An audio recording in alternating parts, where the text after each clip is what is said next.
जय श्री राधे, हरे कृष्णा। आप सभी को पापांकुशा एकादशी की हार्दिक शुभकामनाएं। पापांकुशा एकादशी के दिन भगवान श्री विष्णु के शालिग्राम और पद्मनाभ रूप की पूजा करने की परंपरा है। पुराणों के अनुसार इस एकादशी व्रत के समान संसार में अन्य कोई व्रत नहीं है। पापांकुशा एकादशी व्रत के पुण्य प्रताप से व्यक्ति पिछले और वर्तमान जन्म के सभी पापों से मुक्त हो जाता है। उसे यम के दुख नहीं भोगने पड़ते और मृत्यु के बाद वैकुंठ लोक में स्थान मिलता है। इस एकादशी का व्रत और पूजा जितनी महत्वपूर्ण है, उतना ही इस एकादशी व्रत के पारण का भी महत्व है। तो चलिए आपको बताते हैं पापांकुशा एकादशी व्रत के पारण मुहूर्त और पारण विधि के बारे में। जिस तरह से एकादशी व्रत के दिन पूजा करने के बाद व्रत की कथा पढ़ी या सुनी जाती है, उसी तरह पारण करने से पहले भी तुलसी माता की पूजा करके तुलसी माता की कथा पढ़नी या सुननी चाहिए, तभी एकादशी व्रत पूर्ण होता है। इसलिए इस वीडियो के अंत में आज आप तुलसी माता की कथा भी सुनेंगे। जैसा कि आप सभी जानते हैं, इस बार 14 अक्टूबर दिन सोमवार को पापांकुशा एकादशी का व्रत रखा गया है और हमेशा एकादशी का व्रत अगले दिन सूर्योदय के बाद और हरिवासर का समय बीतने के बाद ही खोला जाता है।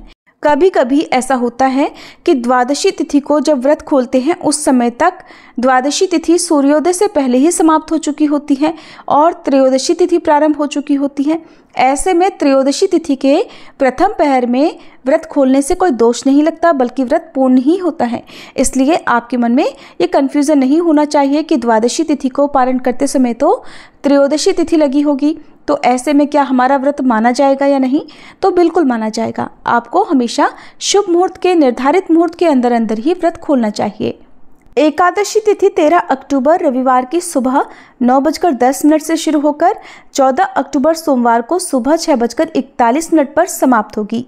रविवार के दिन दशमी तिथि मिली हुई एकादशी है और जैसा कि आप सभी जानते हैं, जब एकादशी तिथि 2 दिन होती है तो ऐसे में दूसरे दिन वाली एकादशी के दिन सभी भक्तों को उपवास रखना चाहिए। द्वादशी तिथि प्रारंभ होगी 14 अक्टूबर सोमवार को सुबह 6:42 से। इसके साथ ही हरिवासर का समय भी शुरू हो जाएगा और 15 अक्टूबर मंगलवार को सुबह 3:42 पर यानी कि सूर्योदय से पहले पहले ही द्वादशी तिथि समाप्त होगी और इसके बाद से त्रयोदशी तिथि प्रारंभ हो जाएगी। हरिवासर का समय भी 14 अक्टूबर सोमवार को यानी एकादशी व्रत के दिन दोपहर 12:30 बजे तक समाप्त हो जाएगा और 15 अक्टूबर मंगलवार को सूर्योदय होगा सुबह 6:27 पर, सूर्यास्त शाम 5:57 पर होगा। ब्रह्म मुहूर्त सुबह 4:51 से 5:39 तक रहेगा। इस दिन अमृत काल दोपहर 3 बजे से 4:25 तक रहेगा। अभिजीत मुहूर्त सुबह 11:49 से 12:35 तक रहेगा और राहु काल दोपहर 3 बजे से 4:30 बजे तक रहेगा। पापांकुशा एकादशी व्रत खोला जाएगा 15 अक्टूबर मंगलवार को सुबह 6:27 से 7:45 के बीच में।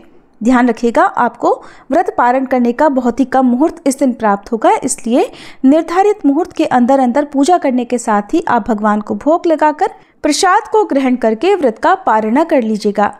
द्वादशी तिथि के दिन भी सुबह जल्दी उठकर स्नान करना चाहिए। सूर्य देवता को ओम घृणी सूर्याय नमः इस मंत्र का जाप करते हुए अर्घ्य देना चाहिए। फिर भगवान के समक्ष बैठकर धूप दीप जलाकर हाथ में पुष्प और जल लेकर इस प्रकार कहना चाहिए कि हे श्री हरि, आज मैं अपने द्वारा रखे गए पापांकुशा एकादशी व्रत का समस्त पुण्य आपके श्री चरणों में अर्पित कर रही हूँ या कर रहा हूँ। आप मेरे द्वारा रखे गए इस उपवास को स्वीकार कीजिएगा और मुझे जन्म जन्मांतरों के पापों से बंधन मुक्त कीजिएगा। मैं भविष्य में पाप कर्मों में निवृत्त ना रहूं, पाप कर्मों से सदैव दूर रहूं, ऐसी सद्बुद्धि मुझे प्रदान कीजिएगा।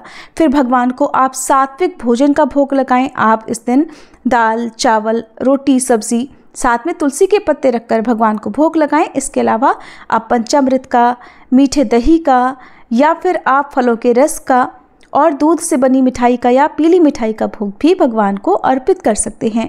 भगवान को लगाए जाने वाले भोग में से एक हिस्सा आप गौ माता के लिए निकाल कर रखें और कुछ दान की सामग्री के साथ दक्षिणा आप किसी योग्य व्यक्ति को दान में दे दें।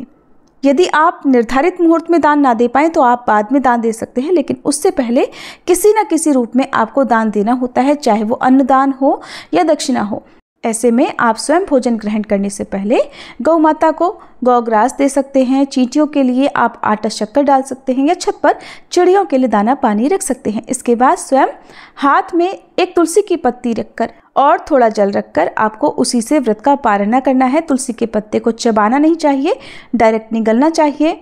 अगर तुलसी की पत्ती ना हो तो आप आंवले का फल खाकर, थोड़ा सा आंवला या आंवले का चूर्ण खाकर भी व्रत का पारण कर सकते हैं, या फिर पंचामृत आप ग्रहण कर सकते हैं। और इसके थोड़ी देर के बाद आप सात्विक हल्का फुल्का भोजन कर सकते हैं। ध्यान रखिएगा, सुबह की पूजा करते समय तुलसी माता की पूजा करके तुलसी जी के पौधे में 1 लोटा जल अर्पित करें, धूप दीप जलाएं, तुलसी जी की 3 बार परिक्रमा करें और श्री तुलसी चालीसा का पाठ करने के साथ ही तुलसी माता की कथा भी पढ़ें या सुने। अब सुनिए तुलसी माता की कथा। कथा के अनुसार एक बार एक बूढ़ी माई थी जो नियमित 11 माता का यानी एकादशी का उपवास रखा करती थी और तुलसी के पौधे की सेवा किया करती थी। तुलसी के पौधे को सींचा करती थी।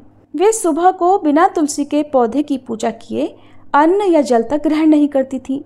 जब भी वह बूढ़ी माई तुलसी के पौधे को सींचती तो तुलसी माता से कहती, हे तुलसी माता, सत की दाता, मैं तेरा बिरवा सींचती हूँ, मुझे बहू दे, पीले रंग की धोती दे, मीठा ग्रास दे, वैकुंठ में वास दे, अच्छी मौत दे, चंदन का काठ दे, अच्छा राज दे, खाने को दाल भात दे और 11 के दिन कृष्ण का कांधा दे। बूढ़ी माई की ये बात सुनकर तुलसी माता सूखने लगी। तुलसी माता को इस प्रकार सूखता देखकर एक दिन भगवान कृष्ण ने पूछा, हे तुलसी, तुम दिन प्रतिदिन क्यों सूखती जा रही हो? तब तुलसी माता ने कहा कि बस मेरे मन की मत पूछो प्रभु।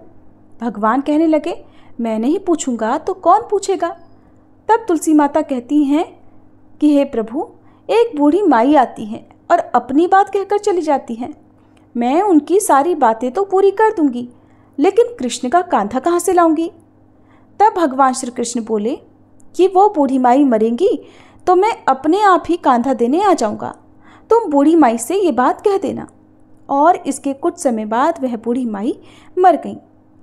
बूढ़ी माई के मरने पर सारा गांव इकट्ठा हो गया और उनका अंतिम समय आने पर जब उन्हें उठाने लगे तब तो वह बहुत भारी हो गई, जिससे वो किसी से उठाए ना उठ सकी। सभी कहने लगे, ये तो बहुत धर्मात्मा थी, बहुत संस्कारी थी, खूब पूजा पाठ करती थी, कोई पाप तक इन्होंने नहीं किया, फिर ये इतनी भारी कैसे हो गई? तभी बूढ़े ब्राह्मण के भेष में वहाँ भगवान श्री कृष्ण आए और कहने लगे, ये भीड़ कैसी है? तब गांव वाले बोले कि एक बूढ़ी माई मर गई है और आज एकादशी का दिन है। वो इतनी पापिन थी कि उसकी अर्थी उठाई नहीं उठ रही, ये तो बहुत भारी हो गई है। भगवान बोले कि मुझे इनके कान में कुछ कह लेने दो, फिर ये उठ जाएंगी। तब भगवान श्री कृष्ण बूढ़ी माई के पास गए और चुपके से उनके कान में कहा, हे बूढ़ी माई, तू अपने मन की कर ले, पीताम्बर की धोती ले, मीठा मीठा ग्रास ले, वैकुंठ में वास ले, चटक की चाल ले, चंदन का काठ ले, झालर की झनकार ले, दाल भात को जीम और श्री कृष्ण का कांधा ले। भगवान की सारी बातें सुनकर बूढ़ी माई तो हल्की हो गई और तब भगवान कृष्ण उन्हें अपने कांधे पर लेकर गए। इस प्रकार बूढ़ी माई को मुक्ति मिल गई और वह वैकुंठ लोक को चली गई। हे तुलसी माते, जैसे आपने उन बूढ़ी माई को मुक्ति दी, ऐसे ही सभी को मुक्ति देना। जैसे भगवान कृष्ण ने उन्हें कांधा दिया, वैसा ही हम सबको भी देना। प्रेम से बोलिए, श्री कृष्ण भगवान की जय, तुलसी माता की जय।